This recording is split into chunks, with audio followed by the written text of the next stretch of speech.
Bismillah, bismillah.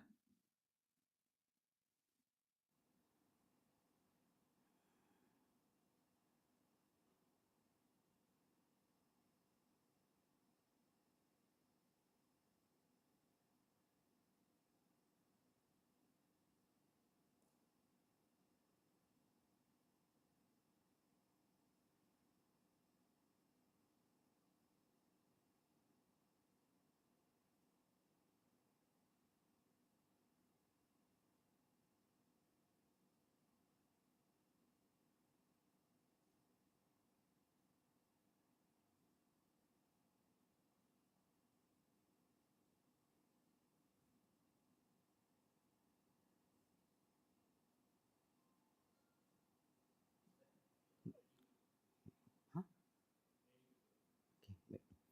Okay. Assalamualaikum warahmatullahi.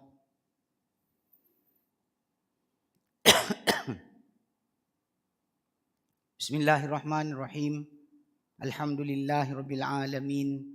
Nahmaduhu wa nasta'inuhu wa nastaghfiruh.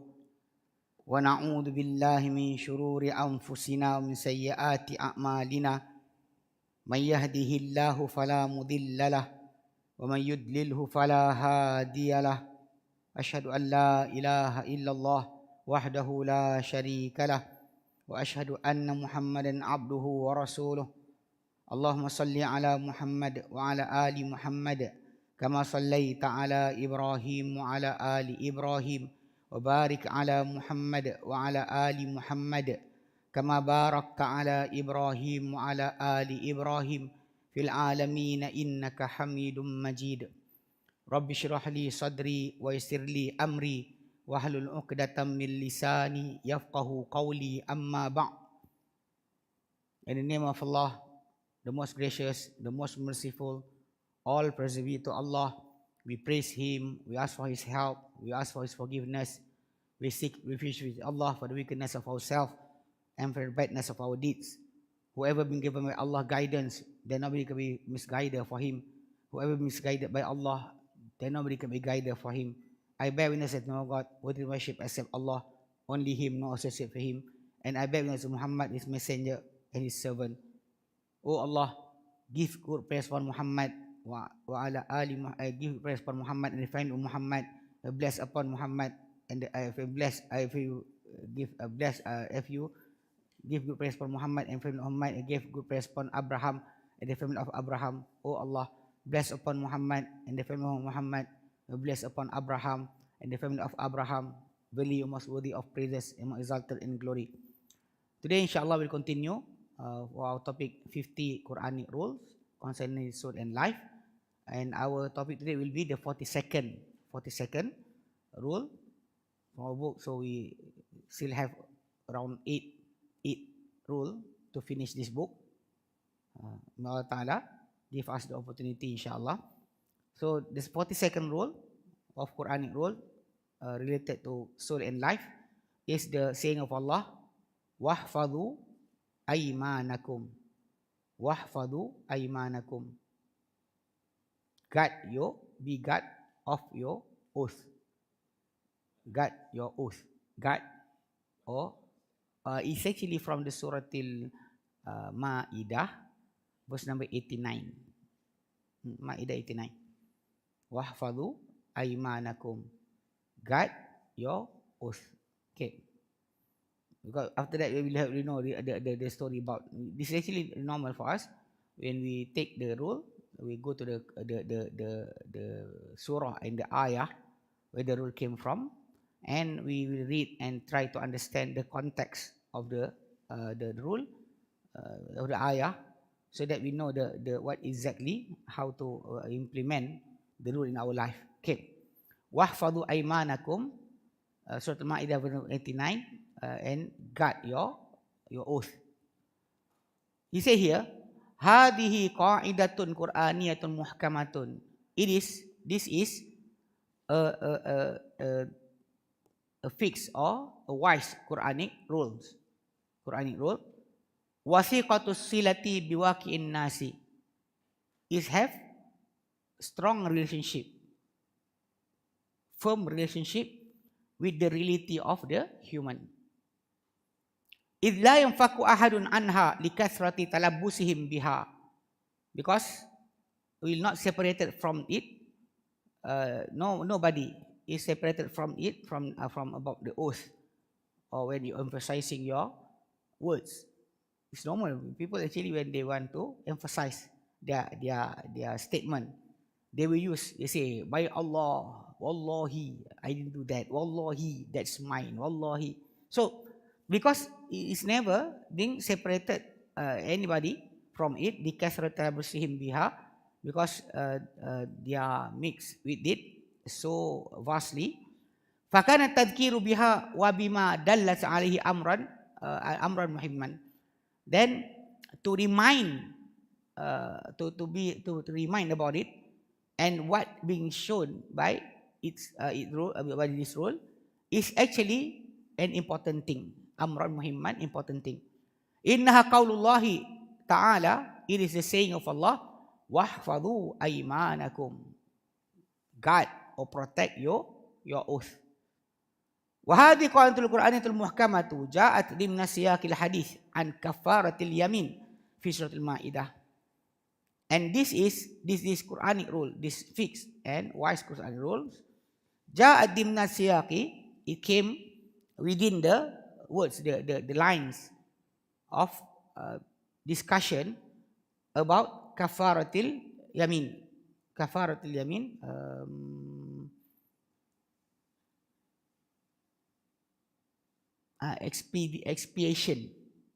expiation for oath. Means that if you cannot continue with your oath, you have to expiate it. The way to expiate your oath. There's actually in kafaratul yamin, expiation of oath. Fi Surah Al-Ma'idah, in Surah Al-Ma'idah. Qala Allah Ta'ala, Allah Ta'ala said in Surah Al-Ma'idah, verse number 89. Allah Ta'ala said, La yu'akhidukumullahu bil-lagwi fi aymanikum. Allah will not impose blame upon you for what is meaningless in your oath. Meaningless in your oath is sometimes, is something that is actually common for the Arabs people. When they say something, they will say, Wallahi. Wallahi, Wallahi. It's not emphasized, it's just the way they talk. Even sometimes they will say, Wallahi, it's not an oath, but they actually saying that when they are thinking. When you are thinking, you say, then they say, Wallahi. they use the word Wallahi, that's supposed to be an oath, inside their daily speech. It's not an emphasize. It's not to reaffirm, to affirm the meaning, to reaffirm the meaning of whatever statement that they gave. It's just meaningless oath, meaningless words. Walakin yu'akhidukum bima aqadtumul ayman. But he will impose blame upon you for breaking what you intend of oath, intend in your heart from the oath. Because sometimes, yes, you say that, Wallahi, that is true. Wallahi, that is not. Wallahi, I will help you. The words that they intend in their heart, then Allah will blame them. We blame them about that usage. It is not a good thing to always say Wallah, because when you use it commonly in your speech, in the end, you have disrespect towards the name of Allah. Because daily usage, always saying that, and nothing happened to you. If you lie, you say, Wallahi, tomorrow, after you say that, something happened to you, you will stop saying that. You will be fear about saying the name of Allah to emphasize your lie. But if you say that oath, and nothing happened to you, the second time, the third time, the fourth time, slowly, the honor of the name of Allah will be diminished from your heart. You don't feel any sacredness in saying Wallahi. In saying Wallahi, you don't feel anything. Okay. So Allah said, فَكَفَّارَتُهُ. So it's expiation. It's expiation. Means how to repay back. they pay back out to annul your oath. فَكَفَّارَتُهُ إِطْعَامُ عَشَرَةَ masakin. Feeding 10 needy people. Min awsati ma tut'imuna ahlikum. From what is actually average. From what is average of that which you feed your own families. What is the average thing that you eat in your families? Then you must feed it to 10 needy people. 10 people in need, you have to give them. Aw kiswatuhum, or clothing them. You give clothes to 10%. Actually, the feeding must be 2 times, either morning and lunch, breakfast and lunch, or lunch and dinner, 2 times. Or when you give clothes to them, there must be 2 pieces, the upper and the bottom, not just the kufiah or the sock. That is not considered. Must be something that is covering them up and down. So one whole clothing, complete clothing, not just the shirt without the pant, or the pant without the shirt. It must be 2 pieces. That is being translated, being explained by the scholars. How you understand? Give clothes to them. If not, then you give just glove or sock. You can consider that you are clothing them with something. Okay. فَمَنْ لَمْ يَجِدْ أَوْ كِسْوَتُهُمْ أَوْ تَحْرِيرُ رَقَبَةٍ, or the freeing of a slave. Freeing of a slave. That is so expiate your oath. فَمَنْ لَمْ يَجِدْ, but whoever cannot find or afford, doesn't have any slave to be free, or cannot afford to pay to feed 10 needy people, or to give clothes to them, then فَصِيَامُ ثَلَاثَةِ أَيَّامٍ, then a fast of 3 days is required. 3 days. You must fast for 3 days. It's not continuous. Can be continuous and can be separated. But the numbers of the fasting must be 10. Must be 3 days. 3 days. 3 days. ذَلِكَ كَفَّارَةُ أَيْمَانِكُمْ إِذَا حَلَفْتُمْ. That is the expiation of your oath when you have sworn. You sworn your oath, but you go against it, then you have to pay. That is the ransom that Allah Ta'ala want you to pay. وَاحْفَظُوا أَيْمَانَكُمْ, but guard your oath. Don't play around with your oath. Careful with your oath. كَذَلِكَ يُبَيِّنُ اللَّهُ لَكُمْ آيَاتِهِ. And thus Allah make clear to you His verses. Like example, revealing His law. لَعَلَّكُمْ تَشْكُرُونَ, so that you may be grateful. So from that, we know that is the context of the ayah. After Allah explained the expiation of oath, when you sworn an oath, you swore an oath, then the expiation must be like that. Either one of 3. Starting with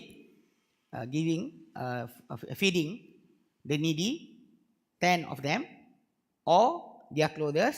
If you don't have any, you can afford. You can afford, you start from that, and after that, freeing slave. If you don't have anything, you cannot afford to feed them or clothe them, and you cannot find slave, then only you go to fasting for 3 days. Fasting for 3 days. Okay. He said that, وَمَعْنَا هَذِهِ الْقَاعِدَةِ الَّتِي نَحْنُ بِصَدِدِ الْحَدِيثِ عَنْهَا. The meaning of this rule that we are in the middle of discussion about it. وَاحْفَظُوا أَيْمَانَكُمْ, guard your oath. هُوَ حِفْظُهَا عَنْ ثَلَاثَةِ أُمُورٍ. It is actually to guard it from 3 things. 3 things. Al-amru al-awwal, the first one, Hifdhuha anil halafi billahi kadhiba. To guard your oath from swearing in the name of Allah with lie. By lying. You sworn but you are lying. That's the first one. Don't ever give your oath by swearing in the name of Allah by lying. By lying. While you are lying. Wal amru thani, the second one, hifzuha an kathratil halaf wal aiman.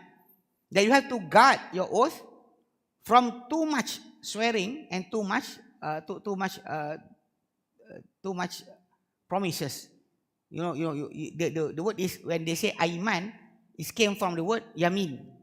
Yamin means your right hand.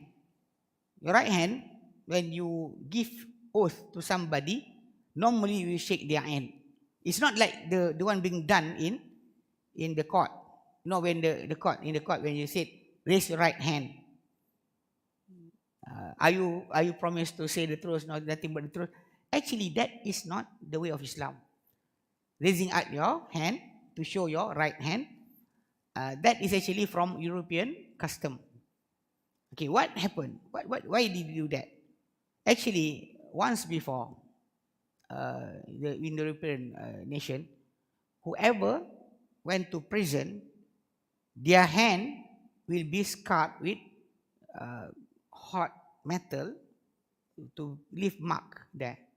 So whoever, when they raise their hand, the mark is there, then the court will reject them from becoming witness from the start. They don't discuss whether he's you can believe him or not, he's repent or not. No. Just lifting up the hand. If the sign, the mark of prison, being prisoned by them before, then they will not be rejected.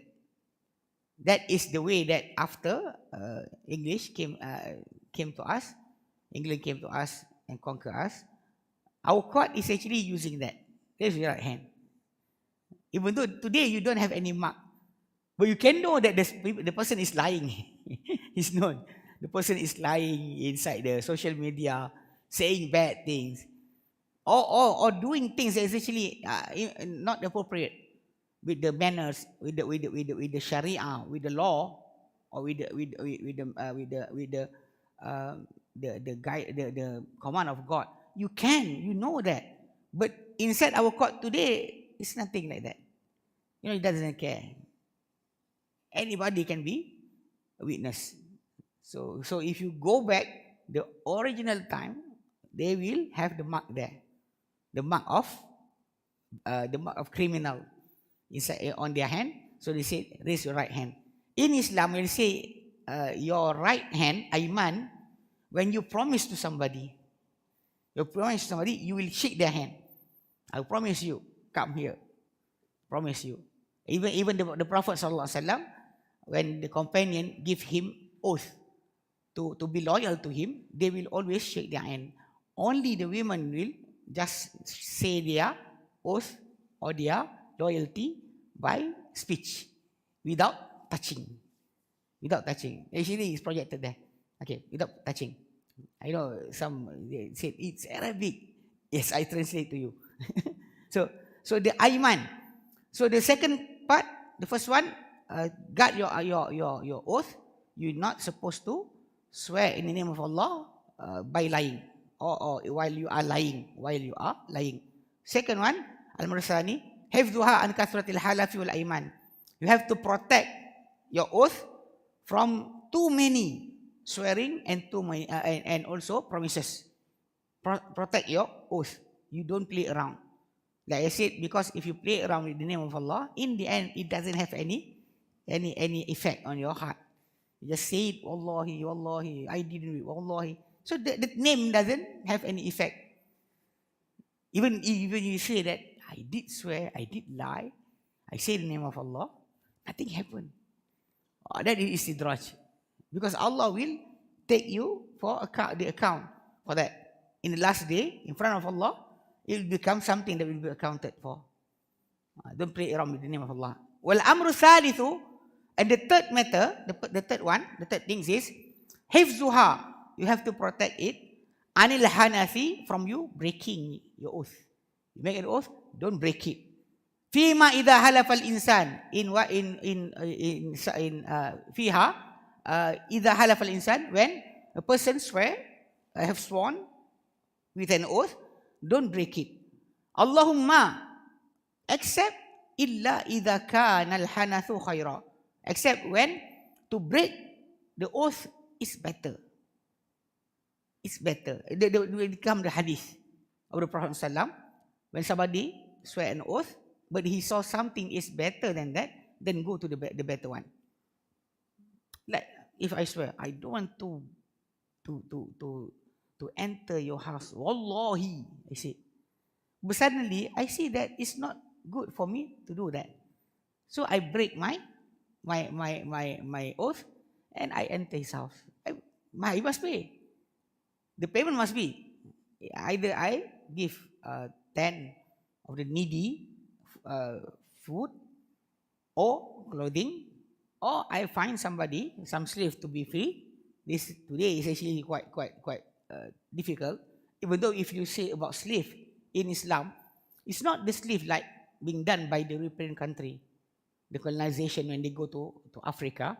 That is not the type of slavery in Islam. In Islam, the slavery only happen when war occurs between the Muslim and the non-Muslim by the command of a Muslim leader. Then when that war happen, any captive from the enemy will be treated to either four things. That is actually will be chosen by the leaders.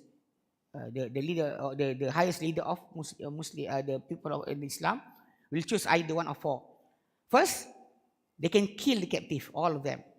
If they say that you keep them, but you have to feed them, so just kill them.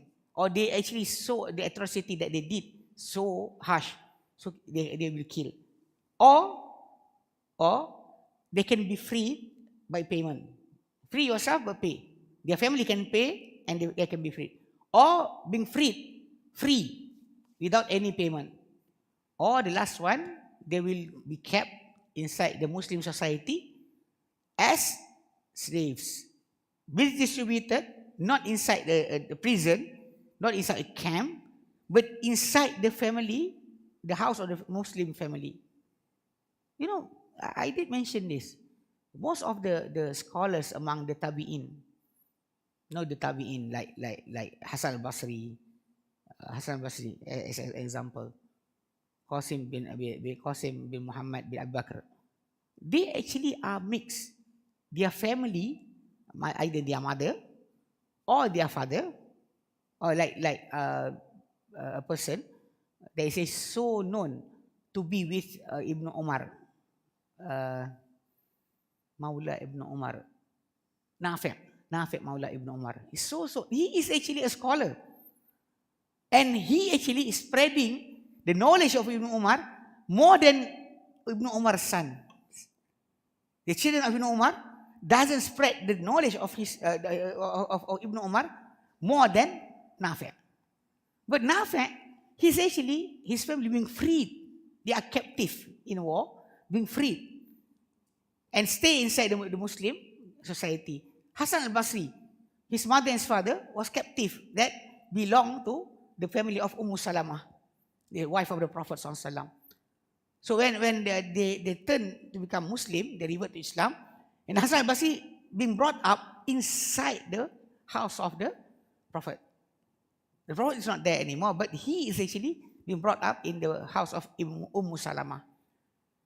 So he become a scholar in Islam. In Islam, you never thought about that. Something that related to this. Like we can see these things are happening in our society today. When, as example, the British journalist that been captured by Taliban once before, she returned as a Muslimah, wearing veil and everything. So people said, why? The psychiatrists come up with one word: Stockholm syndrome. The captive become in love with the captors. But the problem is she doesn't marry any Taliban after that. She actually, because the treatment, the French woman, old French woman that been returned to France after being captured by Islamic militant, when the president of France came to the airport, you know, to accept her, to come back, you know, celebrate about her freedom. You know, the president was shocked. She was wearing veil and have an Islamic name. You know, that is because the manners, the Muslim, you know, these days, the social media, the mainstream media, the news agencies, all of them spreading lies about Islam. When those people came to us, look at us, stay in Israel, even though we ourselves, we are saying we are bad. You know, we always say that the Muslim are fail in our society. We say that the Muslim is failing. But for the non-Muslim outside of our country, if they came here, they will be shocked with whatever they see in the society. I think I mentioned to you about a woman riding a motorcycle from Canada. She ride a big motorcycle. She went to Oman. You know, right there, this motorcycle fell down. She cannot lift it up. So she went to the side of the road, stopped any cars to help her. Then one man with his nephew stopped. She actually is so afraid. What will happen to her? Because she know what happened in her country. In civilized country, what happened to her. But those guys, the uncle and the nephew, take her into their car, brought her to the motorcycle, lift up the motorcycle, fix something there, give her food and water, and went away. Just like that. She cried. You know, she cried. She cried so hard. And after she continued her journey, she went to Pakistan and become a Muslim there. I don't remember the name. She has that pierce on her nose. You know, really, she left her country to ride motorcycle. But when she went into the Muslim society, just like that, you know, just like a gesture being helped by the side of the road without asking for anything, without harassing her. You know, if somebody want to harass her at that place, nobody can help her. She really shocked what will happen. She cried. She telling the story, she cried, holding the camera. I don't know what happened. She cried. And become a Muslimah. So, whatever being said in the Western media about Muslim, if they come to stay with us, then they will know. That is why the fourth one means that become slave inside the Muslim family is one of the way to channel them to Islam. Because of that, you know, when Qatar get the opportunity to host the World Cup, you know, the Western countries I don't know, so hate about that. They don't like. The first thing they don't like is actually the experience. When people come there, start to use, what a bidet, you know. They said, oh my God, all these years, I just using the napkin. But after getting back from the World Cup, they call the plumber to make them bidet. Water pistol. Serious. A woman came to the World Cup. She said she can go out at the night without being harassed. 2, 3 morning, nobody is harassing her. It's a good thing. She can be free. But the Western society doesn't want people to know about this. Even actually about the crime rate. You know, Yemen is one of the free weapon country. Everybody can have AK-47 in their house. And they must have at least 2. You know, at least 2. They can have more, but they can have 2, at least 2. Even when we actually in Yemen, we have a student society house, we come there together. We go to our rent our house that we rent, but that particular house is for us together. You know, one of the we say the special branch of Yemen. He's actually he is driving car. He actually the way he want to take information about us, he come to our house, stay with us, you know, go to eat and everything. So we welcome him. He came to the house, inside the house, eating with us. So he said, "You don't have any AK-47." You can see we don't have. But at that country, you know, that country, that the weapon is so actually you can get it anywhere. But the peace among their people is so peaceful. You cannot imagine. There's one guy from Petronas Syarigali. He's non-Muslim. He's the manager at that time. He went there. At first he was shocked. You know, going into the market, everybody have jambia, the knife there, and AK-47 and pistol. Everybody have that. But when he went to the market, nobody harassed him. Nobody, you know, asked for money. He said that this country is more peaceful than Malaysia.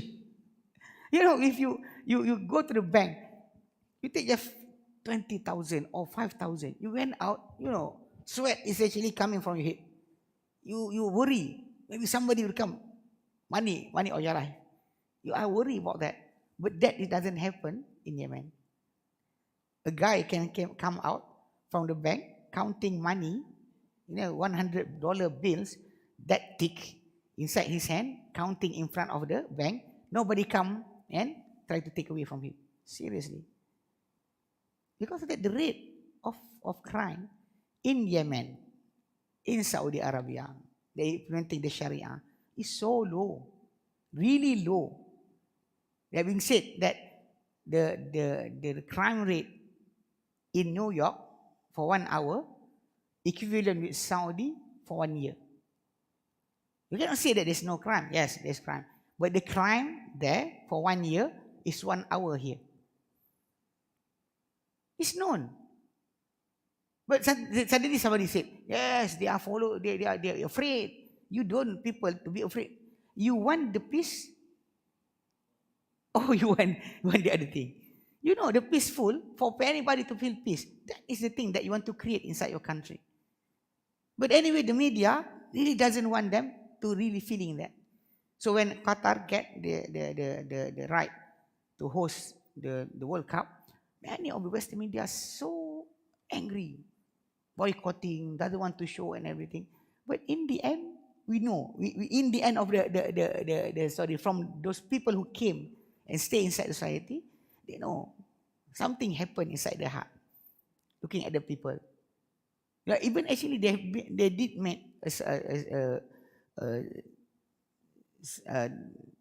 we say the social not investigation, experiment, social experiment. They went to US, drop their wallet, the guy will go run away with the wallet. They did it in Dubai, in other places. You know, the people will come, brother, you lost your wallet. Nobody will take it away. Will take it away. Last time when we went to Dubai, our brother from China, he wore a jacket. You know, I thought the jacket is so cheap.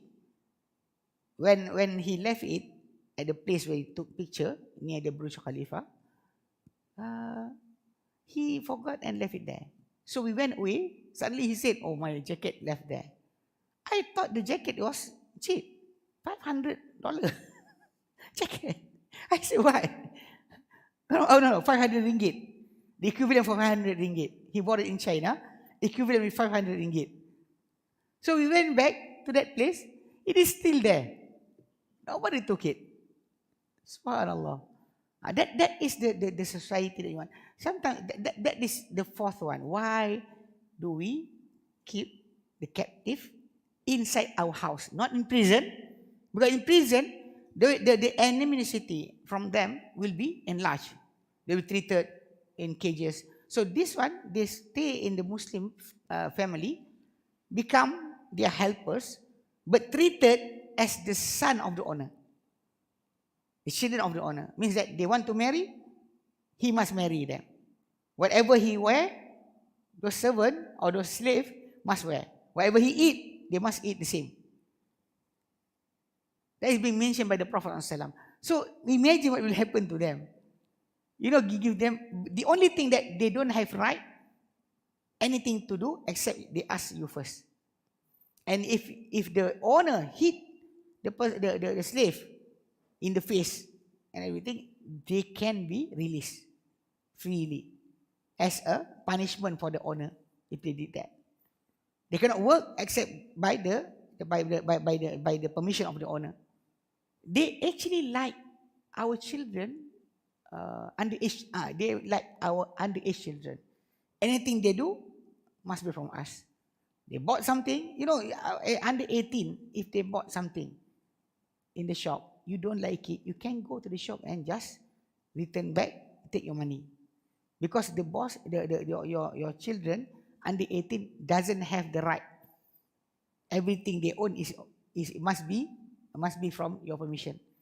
They cannot sell, they cannot buy. Because of that, they cannot have passport without you going to the immigration. Even they want to travel, they must carry the letter from you. They can't just, I want to buy a ticket. Cannot. They must get permission. Who will? He is the guardian that actually with them, traveling with them. So as that is the same, or you say, treatment to the slave.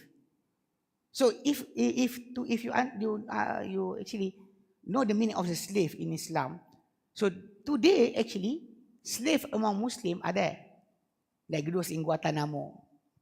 They lose their freedom. They are not being judged, not even in court. Because if you brought them in court, the court cannot punish them, because they are actually protecting, like example, Afghanistan, when the invasion of the US Army. They should be released because the war ends. You should release them. So now they are still kept inside the prison. It's so wrong. You know, you don't release them. You don't punish them. What do you want to do? You kill them, then kill. You want to keep them without any judgment is so wrong. The war ends. War in Iraq or in Afghanistan is ended. If still ongoing, I know why you keep them. Because you don't want them to go back to the army and fight you when you are doing your work. You understand that? But they actually, the war already end. Then why shouldn't you release them? To say that they don't like America. You don't like Muslim. It's okay. You have your own opinion. That's your freedom to like or dislike. If somebody said the dislike will bring the extremism, what happened a few days ago? An old man stabbing a child more than 10 times. 24, is it? 26 times. 26 times. A small child. The mother also.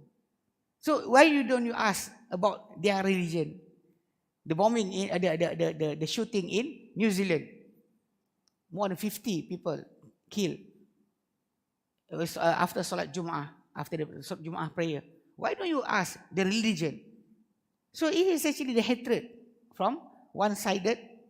Do you say from the side of Muslim, we actually can release them. We release them if we have the money. If the United States is giving that, then we can release them by payment. Release them is one of the way for you to expiate your oath. Expiation of oath can happen with that. Okay. Then after that only you go to, if you cannot pay, you cannot feed and cannot buy clothes for them, for 10 needy people, and you cannot free any slave, then only you go to fast 3 days. 3 days, not continuously, maybe you can separate that. Okay. Fatamamul hifzi.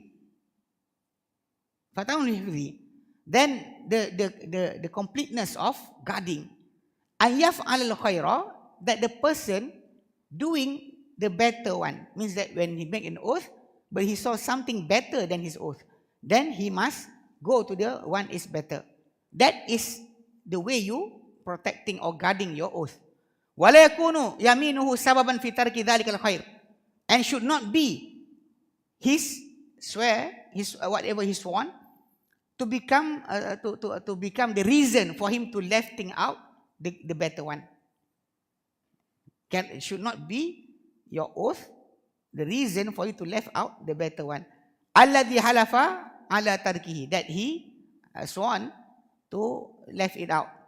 Wa bayanu hadhihi al-umur fima yali, and the explanation of these matters is like this one. They go one by one from the start. Protect your oath without lying, without swearing in lie. So and second one, third one. So it start from the first one. Amma hifzul ayman anil halafil kadhibi. Protecting your oath or your promises from sworn that is actually lying sworn. Fa innal halafal kadhiba min akbaril kabair. Because swearing or giving swear in lying swear, min akbaril kabair, from among the biggest sin. You know, sin, there is small sin, minor sin, major sin. This is among the major sin. Wa tilka hiya min al-ghamus. And it is actually the swearing that is actually ghamus, that is actually allati taghmisu sahiba fil ith, that will stuck his owner inside the sins. Not one sin, many sin. By swearing, it's like the swearing put him down inside a sin towards Allah. That is called yamin ghamus. Yaqulun Nabi sallallahu alaihi wasallam, the Prophet sallallahu said, min hadis Abdillah ibn Amr ibn As, from the hadith narrated by Abdullah ibn Amr ibn As radhiyallahu anhuma, qala, he said, Ja'a Arabiyun ila Nabi sallallahu alaihi wasallam, an Arab, a Bedouin. Actually the word Arab means people, the Arab, the Prophet is Arab, but they're known as the city Arabs. But the Arabs that staying in the village or far away, they are called Arab. And they said, Abdullah ibn Amr ibn As said, and village Arabs came to the Prophet sallallahu alaihi wasallam. Faqala, and he said, Ya Rasulullah, O Messenger of Allah, mal kabairu, what is the biggest sin? What is the big sin? Kabair, the major sins. What is it? Qala, the Prophet said, al-ishraku billah, making association towards Allah, means to associate Allah with something. That is one of the first one. Qala, thumma madha, and he said, then after that, qala, thumma uququl walidain, then after that, to be is obedient to parents. Qala, he said again, thumma madha. This is actually one of the nature of the Arabs. You know, they can ask anything to the Arab, to the Prophet ﷺ, and the Prophet entertain them. The close companion of the Prophet, they cannot ask like that. This is the Arab. Somebody from the village came to the Prophet asking, from remote area, came to the Prophet asking, then the Prophet will entertain them. Even the companion said, we cannot ask many things, but when somebody like that came to the Prophet, we really want to hear what they asked and what the Prophet answered. They really want. So he start to ask again. Because the close companion of the Prophet will not do this. You know, it's like grinding. You grinding somebody one question after another. And you know that sometimes when you ask somebody a question, and the second one, you go out from the class and somebody asks you the same question. And you meet somebody in the road and ask the same question. It's sometimes irritating for you. But we, as Ustaz, we have to entertain. You know, so, as somebody, I have class in Puchong. So the brother asking me about something that we talk about inside the class. And suddenly, that is on Sunday. On Wednesday, I met somebody. I teach at Kenanga Tower. There's surau there between Zohor between 1 o'clock to 1:45. So we have discussion about the end of the world and from the hadith from the Prophet ﷺ. So one of the brother is asking the same question that the guy that I met in Puchong asked. So I answered. I said to that brother, wait, next week. But this one I have to answer today. So even if I answer today, I meet the other brother, I will answer to him another answer. You know, sometimes they repeat it. Can you imagine the Prophet ﷺ? The Arab tribes, they say, coming to him. This one asks this question today. But the second one will come and ask the same question. And the third one will ask the same question. You have to repeat the answer 2 times or 3 times, you'll be irritated. Even with your child. You know, the last time when you know, normally parents are so patient with their children. The children will ask one time, burung apa? Burung murai. Burung apa? Burung murai. but in the end, the problem is when the father become old and ask the children, what is that? But the child, the 2-3 times, then the son said, what do you want? Burung murai. So the keeping asking the same question again and again is irritating. So the companions stopped from that. But the Bedouin, they came, they asked, the Prophet will entertain them. So the second one is ثم قال ثم ماذا? He said, then after that, قال اليمين الغموس, swearing that is will engulfing the owner. You know, making him to be drowning, swearing. The drowning oath that will drown you inside sin, drown you into the hellfire. Qultu, then Abdullah bin Amr al-As, because he heard the Prophet said to that guy, an oath that is drowning you. Qultu wa ma yaminu ghamus. So Abdullah bin Amr said, what is the swearing that or the oath that will drowning you, drowning oath? Qala, the Prophet said, walladhi yaqtati'u malam ri'im muslim huwa fiha kadibun. It is actually whoever taking the possession of another Muslim, and he is actually, when he swear, he is lying. He lied to take something from others. This actually, we can see this. Everybody say, no, wallahi, I didn't take. Wallahi is mine. By Allah, is mine. It is not his. But he will say it is mine. Something that is so wrong in some type of the thinking of some people. And some people thought that if they can get the ruling from the court in favor for them, means they are on the right side. In Islam, the court or the judge will only judging whatever is appear to him. The Prophet did say the same. He said, Innama ana bashar. I am only human. Asma'u wa aqdi. I listen, I give my ruling. But maybe, the Prophet said, maybe some of you is more eloquent in his speech than his brother. So I cut for him. I make a decision for him upon his brother's possession. Whoever I cut from him something from his brother's possession, land or anything, know that I am cutting for him, giving for him just a piece, not a land, a piece of hellfire. Even though, you know, you are being given, the ruling is for you by me, but what I do, if you are lying, I don't know, but maybe you are eloquent, then whatever I give you is not a land, is not a property, is a hellfire. It's a hellfire. You can lie, but Allah Ta'ala will know. They will know. Okay? Ajib.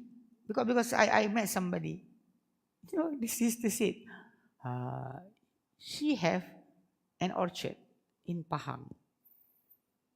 So one day, he went there, he met somebody selling durian in front of his orchard.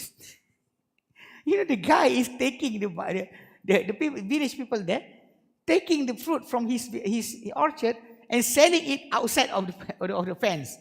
Just like that. So they came, it is yours? Yes. They doesn't realize that the owner. He just came there, so nobody knows. The seller doesn't know that this is the owner of the orchard. Seriously, he said, what do I have to do, Ustaz? Somebody doesn't care. A single thing that you lie, a single thing that you take from your brother, even just a stick that you brush your mouth with it, a brush for you to clean your mouth. If you lie about it, Allah will call you in the last day. The judgment will happen for that one thing. Can you imagine? Fruits, foods, whatever you take from others. Seriously, it's so scary. وَقَدْ بَوَّبَ الْبُخَارِيُّ And Bukhari have been made a chapter, rahimahullah, ala hadal hadith, upon this hadith that we talking about just now. Bukhari make a chapter for it. Faqala, then he said, Bab al-yaminul ghamus, Bab the engulfing or the drowning swearing oath, the drowning oath. And he said, wala tattakhidu aymanakum dakhalan bainakum, and don't you take your promises or your swear or your oath dakhalan bainakum, to be an mediator between you, means that to make you be victorious. Fatazillu qadamun ba'da thubutiha, then you will surely slip your feet after you have firm stand. The firm stand is believe in Allah, believe in last day, but you lie with your oath. It's like you actually putting your feet to be sliding into when you say into the hellfire. You go inside there.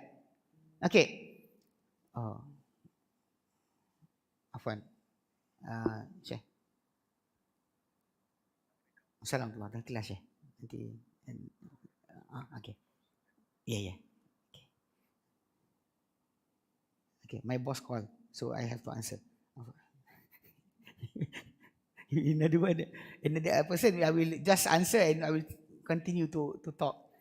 This one I have to put answer and I remind him about I'm in class. Okay, alhamdulillah. So la tattakhidu aymanakum dakhalan bainakum fatazilla qadamun ba'da thubutiha. Then you slip your feet after you have firm stand. Wa tadhuqu su'a, and you will taste the badness. Bima sadattum an sabilillah, with what you stop or you stall from the way of Allah. Walakum adabun azim, and for you great punishment. Dakhalan ay makran. Dakhalan, like I said, mediation. It is actually trick. You use your oath to trick and to betray. You say that you know that it's wrong, but you say it and I do it. That is so wrong.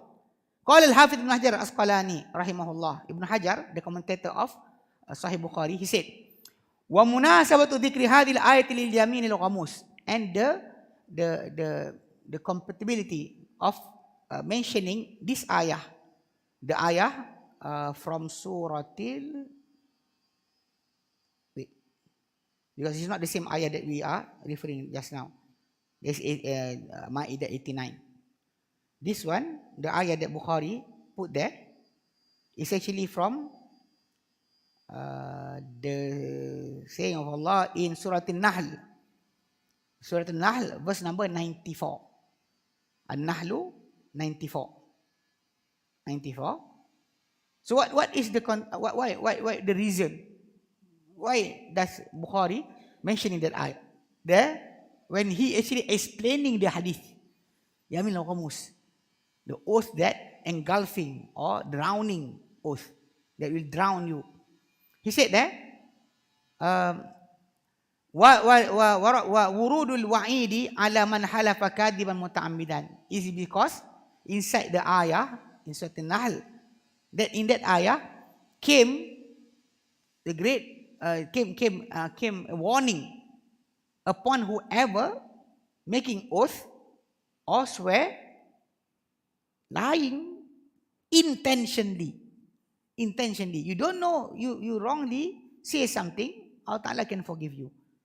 But if you swear upon one thing, but you lie and you know you are lying, and you try to say no, wallahi, because Allah, you buy the name of Allah, you use the name of Allah to lie. It's so big. Like I said, inside our society, this is something that you must not do, even to your children. Don't say to them, swear in the name of Allah. Don't start with that. Just scold them with other things. Be firm with them, but not to use to make them to use the words of Allah, the name of Allah. Swear in the name of Allah, you are true. Oh, don't use that. It's not. It's actually, yes, the name of Allah have its force upon you. But the problem is the person himself, when always being swearing from the early age. Wallahi, in the end, the word Allah inside heart doesn't have any meaning. You can swear morning, evening, lying. Doesn't have any effect in the heart. Because like being said, Imam Malik rahimahullah, when somebody asked him about Allah, he was trembling in fear to answer something about Allah. He was, sweating and trembling. Because Allah said in the Qur'an, Alladzina idza dzukirallah wajilat qulubuhum. Those who are, when they mention the mentioning of the name of Allah, their heart will become afraid. In the surah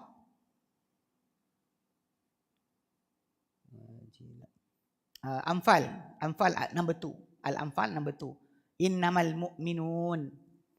The believers are only alladina amanu. Those who alladina idza dzikrallah. Those who we mention to them the name of Allah. Wajilat qulubuhum. Their heart become trembling. Fear. You want to say something about the Creator. They create everything. Lord of everything. How can you say something just like that? Because the fear are something that, because like you said, a normal usage in the end is become something you don't care. But you must make sure that, like I said, don't say to your child, swear in the name of Allah. Don't teach them, because we're afraid that we're making them to not respecting the name of Allah anymore. Okay, so he said here, because the warning that came inside the ayah in Surah An-Nahl about upon whoever make an oath or swearing by lying and intentionally. Wa innaka la ta'jabu ma'a wudu'i hadhil amri bihifdhil yamin. And you actually, we become amazed. We feel amazed with the clear command, this command about guard your oath. Don't give oath or you're swearing in the name of Allah just easily. Guard your oath. But وَالتَّحْذِيرْ مِنَ الْيَمِينِ الْكَاذِبَةِ, and also warning about the lying swearing, lying in swear. You swear, but you are lying in your swear. أَيَّتَجَرَّعَ بَعْضُ النَّاسِ, even though with clear warning, but you can see that يَتَجَرَّعَ بَعْضُ النَّاسِ, become brave, some of human. عَلَى الْأَيْمَانِ الْكَاذِبَةِ, upon lie swearing or lie oath. They can say and doesn't care about that. How can? Hey, brother.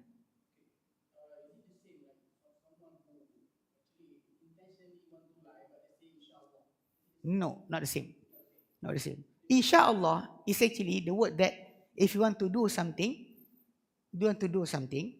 you say inshallah. It's inside the Surah Al-Kahfi. The Prophet himself being corrected by Allah. You know, the story inside the story of Surah Al-Kahfi, the story of the two person with his orchard, have two orchard, and the story of Moses when his people said, "Are you who is the most knowledgeable person?" He's most alim, and Moses said, "Me." He didn't say inshallah. Then Allah want to scold him and correct him, making him to meet with Khidir. So the Prophet himself, he actually, when being asked about three things, about Ashabul Kahfi, the companion of the cave, about Ruh, and about Dhul Qarnain, he said, "Come tomorrow, I answer you. I answer you," without saying inshallah. Inshallah. So I understand that brother said, don't want to go, but I say inshallah. No, it's not the same. Because the swear is by usage of three letters. Waw or ba or ta is called in Arabic language as the swearing letters. Wallahi, billahi, tallahi. When you use that three letters, that is considered as swearing.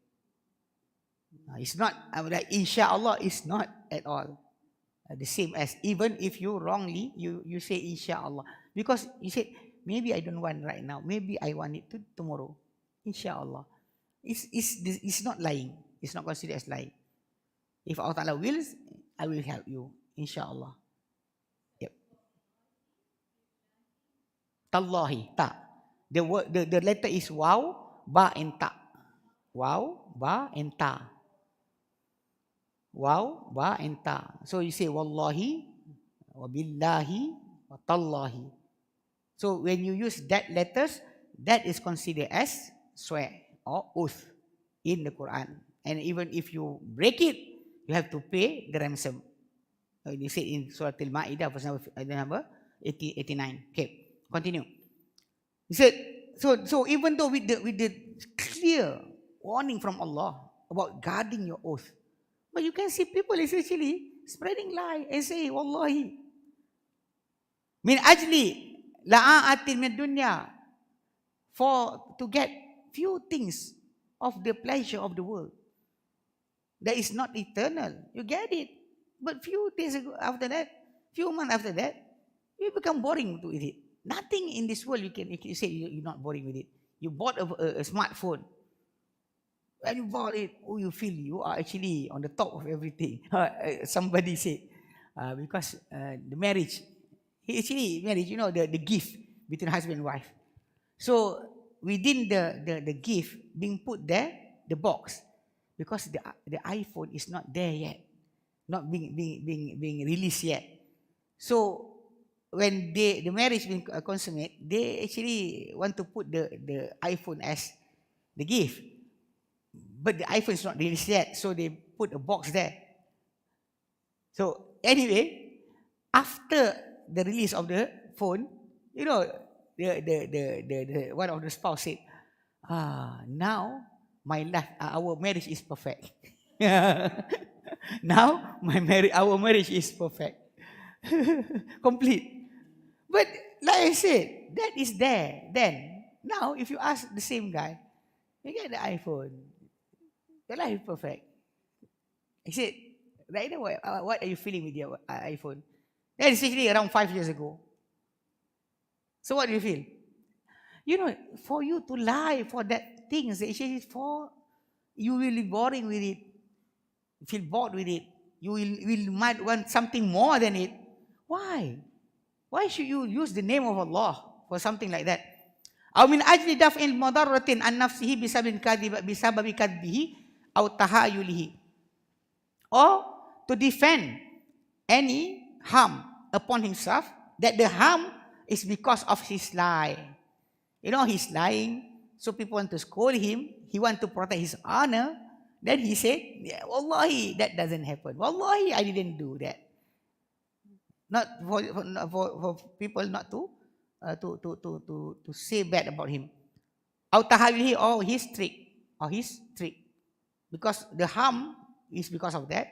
To defend his self from the harm, he used the oath to lie. Awalam ya'lam haula'i. Don't those people know? Anna adhab ad-dunya ahwanu min adhabil akhirati. That the punishment of the world is lesser, is really less to compare with the punishment of the last day. Don't they know? Because here, yes, I know the shame is here. Piers Morgan, I don't know what, these days, the debate or the interviews in the social media by the mainstream media.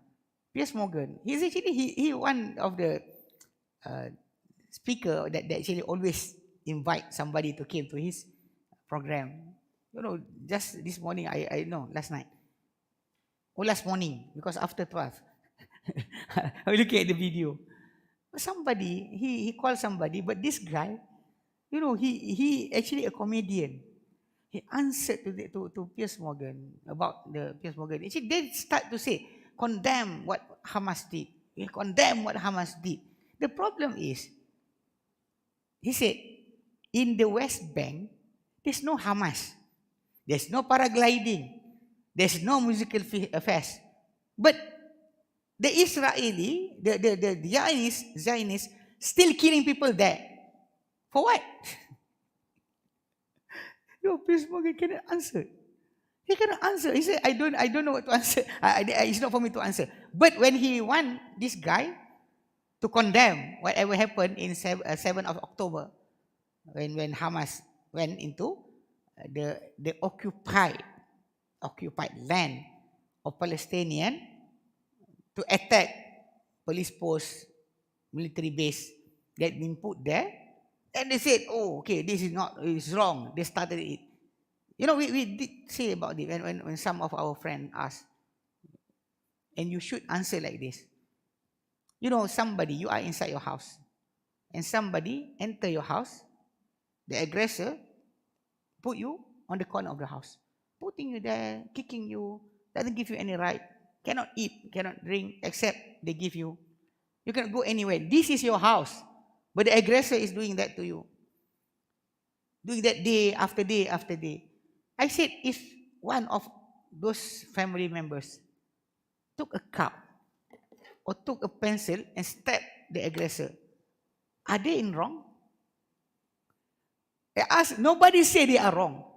Then I said, for the Palestinian, whether in the West Bank or in Gaza, they've been stuck there inside their house. Open prison for more than 75 years. And you are telling them to be patient, brother. Don't use aggression. What do you think about them?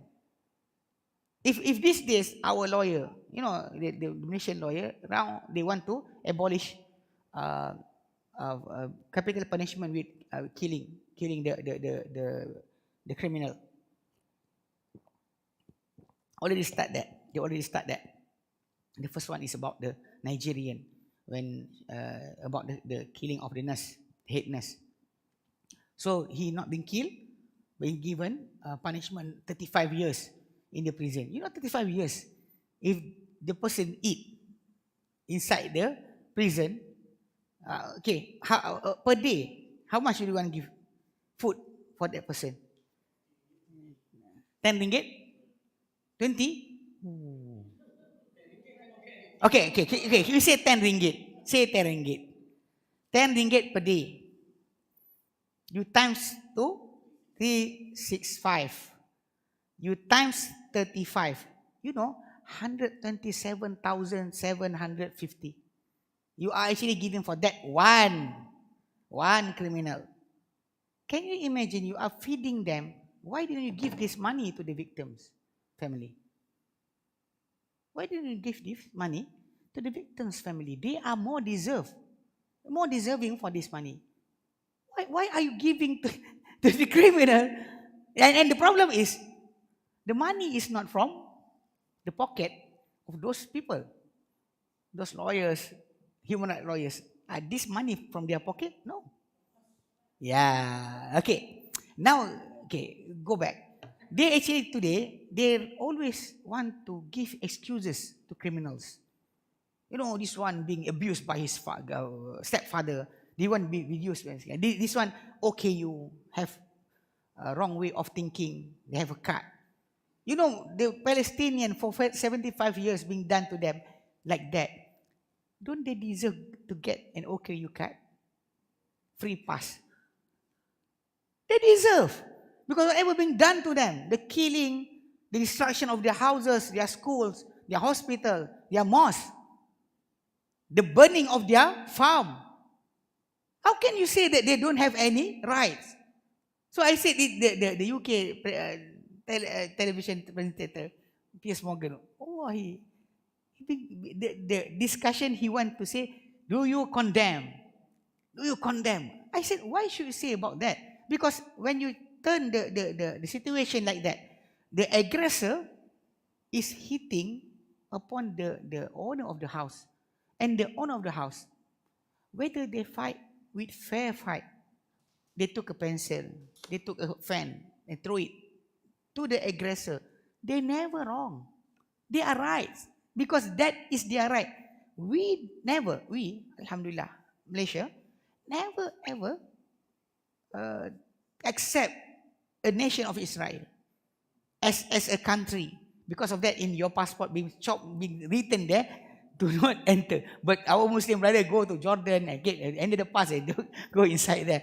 Anyway, you want to know that because we are not recognizing them as a country. We are recognizing them as a terrorist that entering other people's house. So anything being done by those people, whatever it is, even though they will not win, even though they're throwing things that is actually not really, just starting. You don't say they are starting because whatever happened to them, making them to retaliate. How can you say they are wrong? If you put inside a movie, somebody enter the house and suddenly this guy hit all the aggressor that enter trespasser that enter his house. You will cheer for him. Hit them. More. More. Somebody like in Tamil movie. When the gangsters enter the village and they hit everybody. Yeah.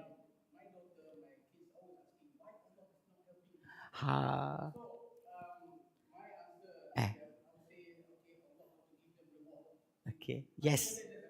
The answer is correct. And also, actually the thing about this world, the thing that being said by the Prophet is becoming clear and clear. Because the Prophet said, La taqumu sa'ah. The last day, the resurrection will not come. Hatta tuqatilul Yahud, until you wage war upon the Jew. When the Prophet said this, the Jew surrounding the Medina, they don't have any strength. The Prophet just come with the army and they will surrender. They being banished away like Bani Nadir or Bani Qurayza. The Prophet said, you want to come out? No. They said, we don't want to come out. We agree. Yes.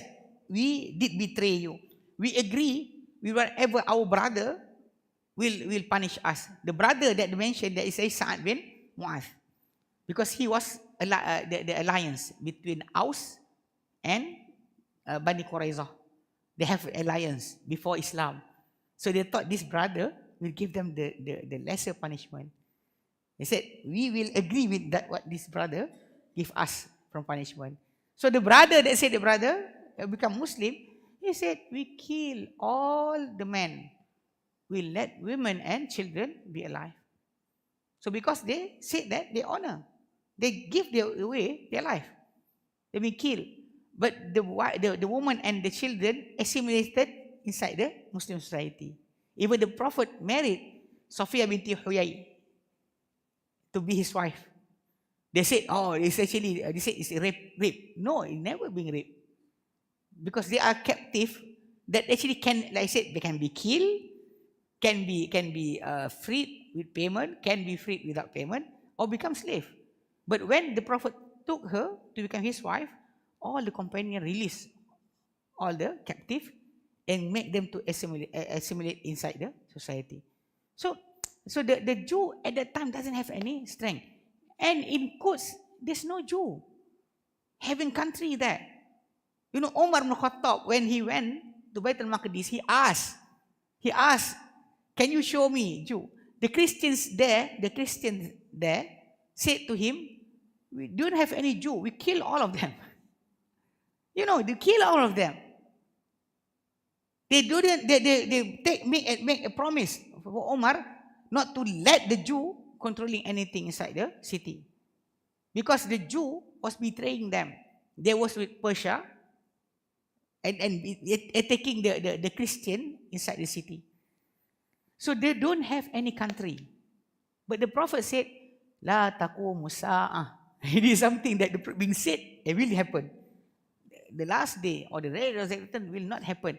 Hatta tuqatilul yahud, until you kill the Jew. You said, when you tuqatilul yahud means that they are somebody and you are waging war with them. They have position. When the Prophet said that, they don't have any position. No country, no Jew country in this world at that time. They are scattered. In Medina, few tribes. In Persia, few tribes. So they don't have any place. Some of them ran to Europe. Those people are being brought back from Europe on the excuse of they being killed by the Nazis, being punished by the Nazis. Then they took them there. So little by little, what being mentioned by the Prophet is happening. You don't like it, but like it's being said, it is one of the sign of the last day. Sign of the last day. It will happen like being said by the Prophet. You like it or not, it will happen like that. So the Prophet, they never say something that from his mouth. It's all revelation from Allah. Because the Prophet said, it will happen. Hatta tuqatil yahud. Hatta yakulu shajar wal hajar. Until the tree and the stone will talk and say, Ya Muslim, Ya Abdullah. Oh Muslim, oh Abdullah, oh servant of Allah. Ta'ala, hada Yahudiyun khalfi. This is Jew behind me. Come, kill him. That will happen also. So the thing is, you know, for the movement of what being promised by the Prophet will happen. We don't lie. One thing for the Muslim, something that is actually so fascinating. Some of the non-Muslims say, Muslim actually we putting all our religion there. You like it or not? This is our religion. This is our the command of Allah for us. This is saying of the Prophet. The Prophet said it will happen. The Prophet doesn't say you kill them because after the conquering of Quds, Umar is the one that telling the Jew to come. Stay there. Not to be there because he doesn't want. He said it's wrong for you, for the Christian to kill all the Jew is wrong. Being killing the Jew, not a single Jew is there inside the Quds. So Umar told some of our Muslim brothers from Jewish descendant to find those people to call them to stay in Quds.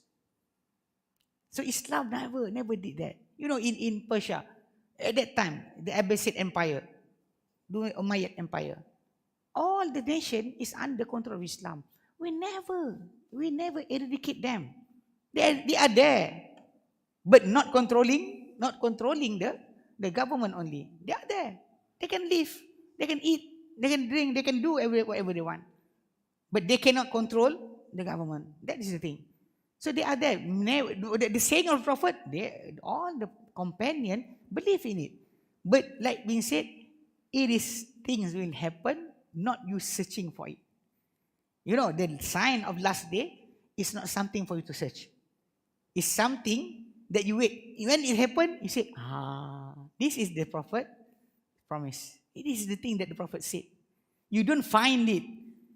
You don't say, the Prophet said that those who actually the shepherd of the lamb or the goat will without any shoes, without any clothing, will start to build high rise building.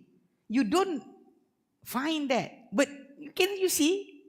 You like it or not? After 69, after they found oil in the Middle East, in the Arabian country, you can see that they flourish more than actually so fast, so fast. If you say to our grandfather, great grandfather, about Arabs will build high sky, the hadith is there, the same prophet is there, but they don't see it. But we are seeing it today. You know, the high, everybody is start to competing each other, want to build high sky building, high-rise building. So likewise, but what happened in Gaza, in Palestine, this is one of the movement. You like it or not, it will come to that. You're not searching, like when said, if they said, how you want to kill? We only go to war when it's war. When our government said, come, let's go. All Muslims come, we go. Inshallah we'll go. We'll not run away. If our government said, our Agong said, Ta'al, come, let's go to Gaza, let's go to Palestine, we go. We're not searching the reason to make it happen. But if all the command is there, all the thing is there, for it to happen, we'll not run away. That is the thing. Same as what happened there. So Allah subhanahu wa ta'ala, like your answer to your children is good, true. Yes, Allah ta'ala want to give. Because inside the Quran, Allah ta'ala making making defeat for the Muslim sometimes, so that Allah ta'ala will take from them the shuhada. Those who die as martyr will have. If Allah ta'ala making them invincible, nobody can cut them, nobody can stab them. So who will become the material inside the society, inside the Muslim society? So Allah Ta'ala want to take from them. It's being said, Allah Ta'ala said in the Quran, in Surah Al-Imran,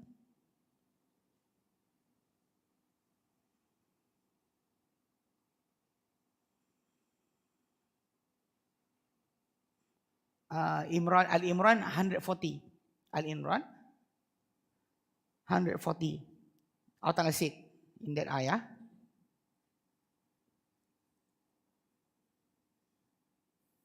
Allah Ta'ala said, In yamsaskum qarhun, if wound should touch you, if you being hurt, you being hurt by the enemy. Faqad massal qawmu qarhun misluh, then the enemy also being touched with that same wound. You've been wounded by the enemy. The enemy also got the same thing, because this ayah is after the war of Uhud. So when 70 of the Muslim died in that war, so some of them feel sad. What happened to us? We are victorious in the war of Badr. What happened to us? So they are talking, then Allah Ta'ala sent this ayah to remind them. Allah Ta'ala said, yamsaskum qarhun, if you being touched, should be touched, wound should touch you. Faqad massal qawmu qarhun mithluh, there was already touched the opposing people, wound similar to it, because they also died. You die, 70 people of you, they already died, 70 also. Okay? Watilkal ayyamu nudawiluha bainan nas. And these days of varying condition. Sometimes you are victorious, sometimes you fail, you lose. Okay, Allah Ta'ala, we alternate among the people. Nudawiluha bainan nasi, we alternate it. Sometimes you win, sometimes you lose.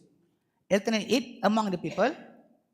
Waliya'lamallahu alladhina amanu, it is for Allah to know who is the believers. Like this one, when this happened, you can see who's the hypocrites. Like I said to you, the condition. People start to say they are wrong. Why should they start? Don't you know what happened to them? When you give the situation, they as the owner of the house, being harassed inside their own house, and they retaliate, and you say they are wrong. It's so illogical. So illogical. So that's why when Piers Morgan, he want to defend, saying condemn. So this guy say, I condemn them. I condemn what Hamas did. So the question is, why is the killing still ongoing? If you see, even the guy said, why is the way of terrorists? The terrorists, they cannot fight with the government. So what they do? They bomb the public. Bomb there. Does it? So making people to not siding with the government anymore. He said like that. So this guy said, then what Israel or Zionists doing right now, bombing the public, is the same as the terrorists. Like people, they said, I don't like this government, then I bomb him. I bomb him. Means that I terrorizing people so that people doesn't like our government anymore. The people doesn't like Hamas, then you bomb people. Why? They are not wrong. If you really like we said, really heroes, go down. Go down and search for them with your own army. Go down. Why should you attack the civilian? If you want to say about the Hamas when they did that, they are being harassed. They are retaliating after 75 years. You say, like I said, they are not the aggressor. And even our brother said, the guy said to Piers Morgan, he said, okay, I said about that in Gaza, the West Bank. No Hamas. No Hamas. No paragliding. No musical fest. But still you are killing people there. Why? Why is the killing? Because it's actually something that they want to do, like being done by the people in America when they took over the native land. They're killing those native until there's no more native anymore. And they about to be extinct. Suddenly, they start to say, oh, so pity of them. Being done before. They are doing the same thing. So this type of aggression is something that our Muslims should understand. You should not side, even if you change the situation. If the aggressor was a Muslim, entering the house of non-Muslim, doing the same thing. If the non-Muslim fighting back, we also will be with them. If it is not about the religion only, it's about the situation. If those guys are the Christians or are the Hindus inside their house, this aggressor come, enter the house and hitting everybody, and pushing them to one edge of the place on the house, and not feeding them, doing the same thing. And suddenly, this uncle, this auntie, take a glass and throw it to the aggressor. Was a Muslim. The Muslim robbers. Wallahi, we will not side with him. We say they have the all right to fight back. They are the one that defending themselves. Even though they are starting to throw. Because they are inside their house.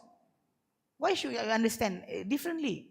So, Allah said, Allah turning back, alternate the situation. Sometimes you lose, sometimes you've been killed, sometimes it happen like that. Okay, why? Allah said, وَلْيَعْلَمَ الَّذِينَ آمَنُوا. This is because for that Allah will know by that who are the believers. Because the believers will not appear until some situation like this happen. You know, oh, this is hypocrites. This is hypocrites. This is hypocrites. Certain people say that it's actually, I said the lawyers, they can say towards the OKU and everything that drive against the traffic, killing people. They will provide the OKU card. Or this because he have, being abused when he was a child. Okay, oh, the word criminal mind. The criminal mind, the TV shows showing why the criminal become criminal. Sometimes you sympathize with the criminal more than with the law enforcement. You are doing that to people. So can you look to those people as people who being oppressed? They continuously oppressed. And if they do something, could you blame them? It's wrong. But some people still, I don't know why. Hypocritically. So the hypocrites will appear. The believers also you will know. who is really believing in Allah. وَيَتَّخِذَ مِنْكُمْ شُهَدَاءَ, and may Allah take to himself from among you as martyr. To take shuhada from the people.